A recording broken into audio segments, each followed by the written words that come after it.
welcome to this tutorial. In this tutorial, I'll show you how you can block someone from a group chat in your Facebook Messenger. So first let's open our Facebook Messenger by clicking on the messenger icon at the top right corner. Then once we have clicked here, you can see that the messenger is now opened. Now go to that particular group in which you want to block someone. So for example, this group right here.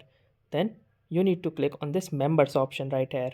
Once you have clicked on this button, it will give you all of the list of members which are currently a part of this group. So for example, I want to block this particular account right here. Now to block this, simply click on this account and you can see the third option which says block. Simply click on this block option right here and it will give you some warnings like this option will unfriend them on Facebook and it will also prevent unwanted contact and they won't be notified as well. So if you want to proceed, simply click on this block account option, and once you have clicked it, the block button, it will block the account, and here you can see that the particular account is now blocked, and here you can see the status as well that the particular account is now blocked from this group. So that's it for this video. I'll see you in the next one. If you like this video, make sure to hit the like button as well, comment on this video, share it, and don't forget to subscribe to our channel. Thank you for watching and have a nice day.